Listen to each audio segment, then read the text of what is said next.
ইউসুফের কি প্রশংসা, ফাস্তা সামা। ইউসুফ কোনোটাকে পাত্তা দেয় না। আজকে যুবক হইলে কইতে আমি সুন্দর, আমি সুন্দর, তুমি তো আমার 14 গুণ সুন্দর।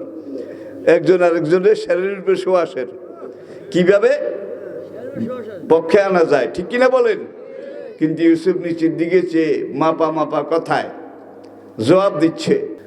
অনেকক্ষণ এইভাবে সে চেষ্টা করলো, কিন্তু ইউসুফ তার দিকে একবারও চায় না।